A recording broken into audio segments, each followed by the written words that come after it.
All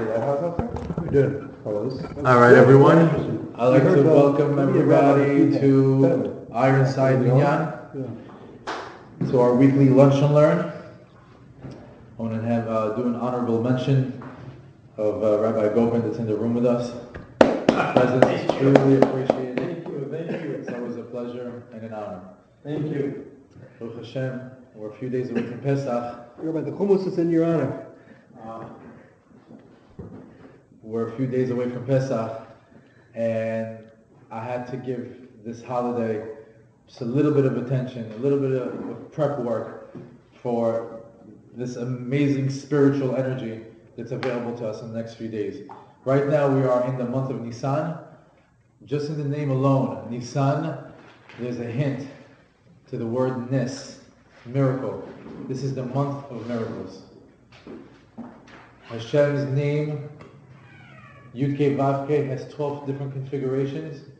Every single month it's a different configuration. This month it's Yud Kei Vav Kei. It's straight. And it stands for Yismechu HaShamayim V'Tagel Ha'aretz. The heavens and the earth are lined up in this month.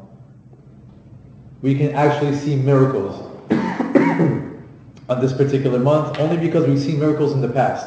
So that spiritual energy is always going to be available to us. Like we said, timeline, it's not timeline, it's like a little spiral. Every time that energy comes around for that day, we can tap into it. So, it's actually, we have about 30 days of very strong spiritual energy that's available to us. It started in Rosh Chodesh Nisan. The next main event is actually Shabbat HaGadol. This Shabbat is, they call it the Big Shabbat, the Grand Shabbat. Why? Why is this Shabbat so important? The rabbis tell us that the Shabbatot of every single, each Shabbat of the entire year has the connection of the heavens, the lower heavens, or of Olam HaTachton. Shabbat HaGadol is of the upper heavens. In other words, it's from a different realm. It's a very, very strong Shabbat. We gave an example many times about a cup of water. That when you put a tea bag into it, the more you dip the tea bag, the more it gets color. That's the same way when you keep Shabbat, the rest of the week gets the color from the Shabbat. Shabbat HaGadol is that tea bag for the entire year. The way you keep this Shabbat HaGadol, it has a huge influence of how the rest of the Shabbatot are going to be affected. Interesting. What is Shabbat HaGadol? This week? It's this Shabbat HaGadol. It's the Shabbat right before Pesach. If you want to go a little bit more to details into it, this is the Shabbat right before the Jewish people went out of Egypt. It was the time when they were instructed to take the lamb tied up to the bedpost. It was the time of Yetziat Mitzrayim. The time of Makat Bechorot. The slaughtering of that lamb. That whole process of that Shabbat, of that time period, it was so intense that, as a matter of fact, if you think about it, we always say that Shabbat gives power to the 6 days that are in front of it. Each Shabbat gives power to the 6 days that are in front of it. So if the Seder night, which is such a high level, such a high voltage night, is on Tuesday, then what is the Shabbat before it? What power does that Shabbat have? You can imagine. It's we don't even know. Because it's also customary for the rabbi of the shul to give a big drash on that Shabbat. About Pesach, about spirituality, about preparing the people for Pesach. It's called Shabbat HaGadol. And there's many, many, many more things. I'm actually just taking a class, a 2-hour class, just about this Shabbat. It's endless. We can do an entire class about it. But I just wanted to mention that this Shabbat HaGadol is this Shabbat. Find yourself in shul. Get connected to the Shabbat energy. It will help you throughout the year, through the rest of the Shabbatot. Try to keep this Shabbat more than any other Shabbat. It's Shabbat HaGadol, the upper heavens. Every other Shabbat is the lower heavens. This is the upper heaven Shabbat. A few days after Shabbat HaGadol, we have the Seder. Right? We sit down, we do the Haggadah. Huge spiritual energy. A few days after that, we have the 7th day of Pesach, the last day of Pesach. That's the day that the Jewish people actually went through the splitting of the sea. So that energy of leaving slavery, becoming free, becoming rich is all available to us on that day. And right after that, we begin the reform of your character through the counting of the Omer. So I mean, this month is just packed. If you are really plugged in, you can walk out of Nisan a completely different person. But for this class, I'd like to speak just about 2 nights out of this month. One of them is the Seder night, and the other one is the 7th day of Pesach. Now, let's start with the Seder. The word Seder in Hebrew means order or organization. The word alone lets you know the power of this night. What's the power of this night? Order. You can actually set your whole life in order on the Seder night.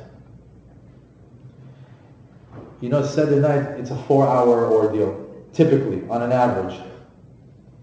On an average. Okay? Let me tell you something. I challenge you to stay spiritually connected and in the zone for 4 hours. Should you do that, your entire year will be a complete different turnout. You miss that concentration, you miss that being in the zone, the rest of the year will let you know how your Seder night was. Explain to you.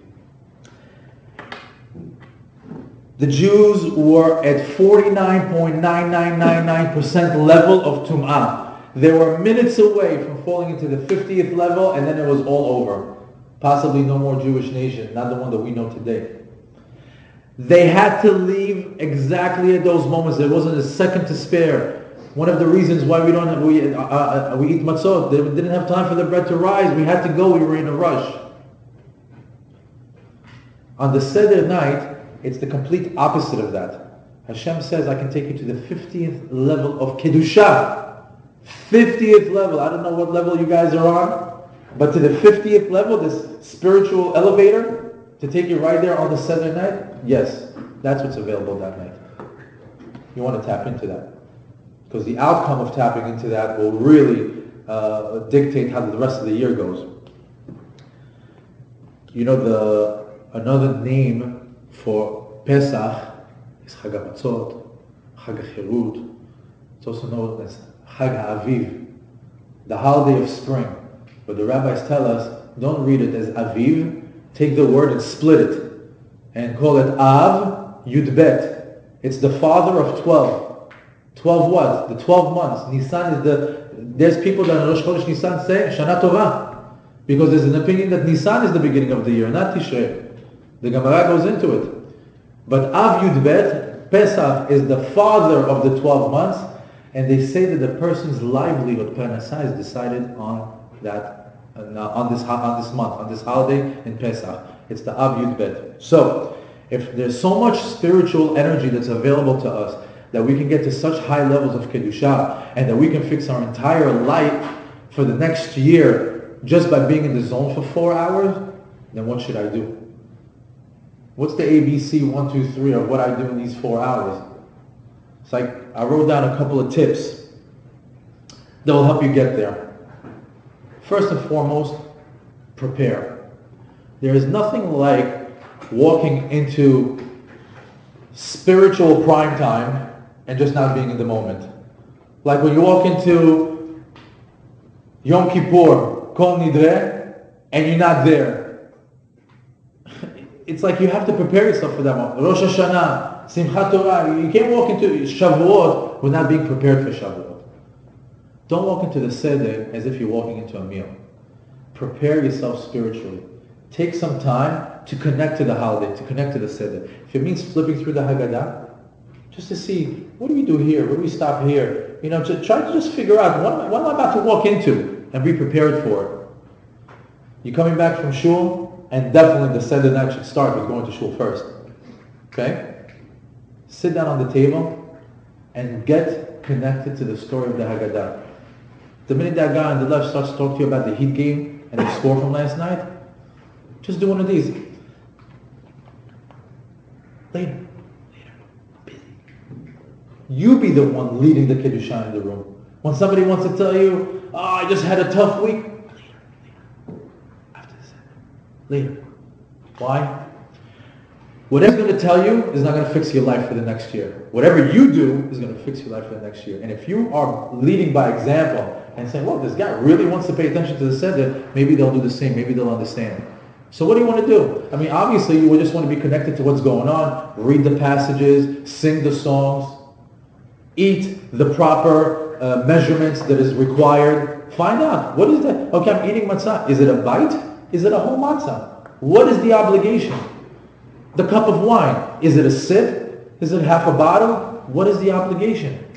Do your research. That's how you can connect to the day. It's when you're walking, like, I know I actually need to drink this much. I need to eat that much. Get into it. Now, halfway towards the Haggadah, there's a break. People eat, and then we go back into the Haggadah. So let's just say that you can stay in the zone during the time of the Haggadah. You can stay connected and spiritual and just read and be like just in the moment. But what happens in the middle when everybody wants to talk? Look for a kid. Look for a child. The mitzvah is to tell them the story. Look for a kid.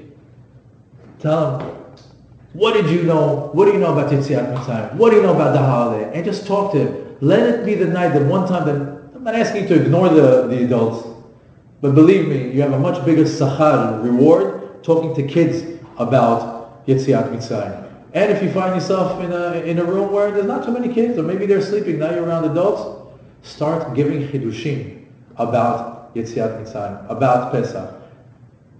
That is the order of the day. That's what's expected of us on the night of the Seder. To just anyone who keeps talking about Yetziat Mitzrayim, it's the best. There's nothing better than that. The minute it goes to a different conversation, see yourself out of it. Try to cut it short. Hey guys, let's go back to the Haggadah. I guess we're done eating. Why? Because if you can stay in the zone for 4 hours, where all you're doing is reading the Haggadah, saying Divrei Torah, saying the Haggadah, and going to sleep, you're good. You put in 4 hours, your entire year is good.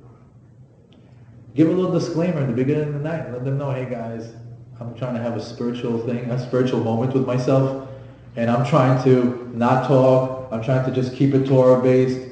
You know, if you guys can respect what I'm going through tonight. And you never know, maybe a couple of boys will jump in on it. Maybe they're also there. They're just looking for a partner in crime. Now, I also suggest that you prepare a list, a piece of paper, with 3 topics. 1, your hardships, quote unquote your mitzvah. Second one, your goals. What do you want to achieve in life? And number 3, your dreams. And bring that piece of paper to the Seder night. And you better believe when that pipe of incredible spiritual energy, when Hashem is listening and all the heavens are open, I want to deposit that. So in other words, maybe there's a group of people that are talking and it's not Divrei Torah. Take a moment and just say, Hashem, I'm wrestling with zivug, parnasah, health, finance, whatever it is. I'm wrestling with it. I need your help. Hashem, I also have these goals that I want to reach at work, with my education, with my family, you know, anything that you want to grow and you want to ask for, then your dreams. People dare to dream. Dare to dream. The Jewish slave in Egypt maybe forgot to dream. Be the one that dreams and ask for your dreams, and make sure that on that Seder night you deposit that list. When this night is over, drop the mic, I'm out. Leave. Go to sleep. Let that 4-hour envelope speak for itself. Don't do everything perfect and then when the Seder night is over, now you're schmoozing with the guys, talking about everything that is not connected to Kedusha. Try to be holy on that night. Why? Because what you do on that night is not possible in any other night during the year. It's a one-time chance. That's the Seder night. Now, having a perfect 4-hour experience during the Haggadah will be translated to an organized and perfect life. What's perfect? Everybody has a different version of perfect. Whatever Hashem thinks perfect for him. But basically it's going to be organized. They say it's seder. You want to find out what's the difference when you don't do this exercise? Go ahead. Live life without it. And next year try to do it and see what's the difference is. Or vice versa. Do it first but figure it out. This night has tremendous energies. The second night that I wanted to talk about is the 7th day of Pesach. It's the actual date of Yetziat Mitzrayim. This is very interesting. Imagine that spiritual energy of Yetziat Mitzrayim is available to us on that day. So think about it. What is Yetziat Mitzrayim? The person was a slave, got freedom, and on the same day, week, or time period became rich and wealthy. So if that is the energy that's there, on that day, I want to plug myself into it. I want to get plugged into that energy. So if a person is a slave to whatever his vices are, or to whatever his hardships are, on that day you can pray for your freedom. If a person is having financial hardships, he can pray to become rich, just like the Jews became rich in the splitting of the sea. That's the 7th day of Pesach. Prepare your Mitzrayim. Everybody has their challenges in life. Prepare it. Like I said, write on a piece of paper. Itemize it. And pray to get out of it. Pray to get out of the things that you're being challenged with. Pray for financial freedom. Sometimes people always say, I'm having a hard time making money. Great. Plug into this night and pray for your financial freedom. It might help you out a lot. Right after Yetziat Mitzrayim, they were in the middle of the desert. And what was the food? The food was the man. Food from the heavens.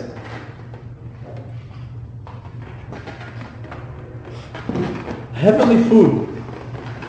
Food coming from the sky. In that case, that gives you emunah. Emunah that pranasaz mishamayim. This particular night gives you the feeling and the confidence that Hashem gives you all that you need, and it all comes from Hashem. Got to think about what the Jews went through in the desert during that month, and all that is possible for you as well. I don't know, I think I'm going to represent for the only Moroccan in the room from Moroccan descent. And I'm going to tell you that there's something very unique in my tradition, and my family's tradition is on the 7th day of Pesach, or the last day of Pesach as we live in the Galut. There's a party. That party is called Mimuna. And that word, I never realized what it meant until recently I found out that Mimuna is actually another way of saying Emunah. As a matter of fact, for those that do the Kabbalistic meanings before Kiddush or before any of the 3 Seudot on Shabbat, it says, Dahi Seudata de Mimunata. It says over here, this is the Seudah of Emunah. We know that the 3 Seudot of Shabbat, those are Seudot that build Emunah, they build faith. So this particular party that we do on the last day of Pesach is a party of Emunah.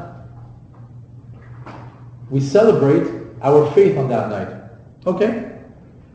Keep in mind that they say, Benisan nig'alnu u'benisan atidim leigael. We were rescued, or Hashem delivered us to freedom on Nisan, and Mashiach is supposed to come on this month as well. So if that's true, that means that right now we're supposed to believe that Mashiach can come tomorrow. Mashiach can come, if Mashiach is going to come on any time during the year, this is the month. And if this is the month, it's supposed to happen in the next few days. I guarantee you that there's some Jews walking around this planet right now, shaking, hoping that Mashiach is coming in the next few days. Why? Because if it's supposed to happen, it's supposed to happen in this month, and in these few days. So what happens if Mashiach doesn't come by the 7th day of Pesach, and we feel like, oh, we missed the boat again? So what do? We throw a party. What's the party?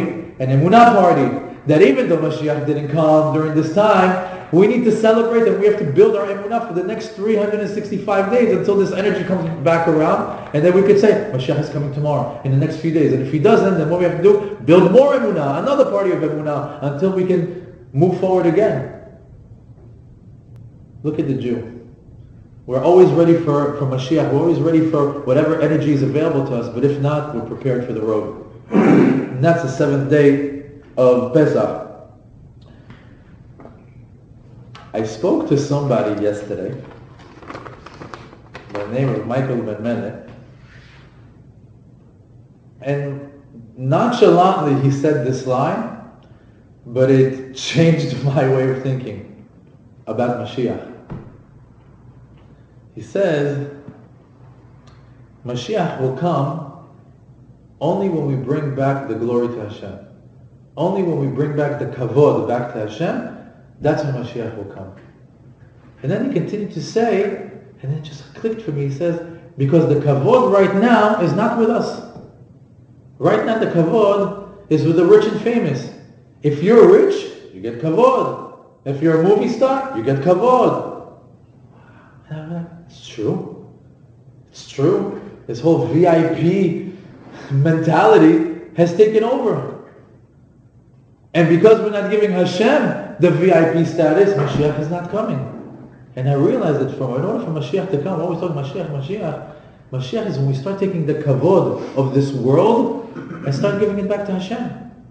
And once we start doing that, or at least the Jew, when the Jews start to give the kavod back to Hashem, Mashiach will easily come and will be ready to come on the next few days during Nisan. Mashiach will come in the next few days, but if he doesn't, Be'ezat Hashem, it's our job and our duty to give the kavod back to Hashem. Giving Hashem back His glory is the secret to bringing Mashiach. And when he said that, I felt happy. Because this is something that can change the way you look at life and the way you live life. And I realized it's time to give Hashem back His kavod. How? So what are we doing here? Look at this. 5 Jews got into a room, we're eating together for what? To hear Divrei Torah. That's giving Hashem back kavod. I'm proud of you guys. I'm proud of you for this program that you put together. I'm proud to see all these familiar faces and new faces. We are really doing our work in bringing back Mashiach. Benisan nigalu, benisan tidim ligael, be'ezat Hashem. That we merit to bring back the kavod to Hashem. That all of us should tap into and plug into all the spiritual energy that's available to us in Pesach. And Be'ezat Hashem Chag Sameach, v'Hashem Varech Otchem v'Sameach Otchem. Amen.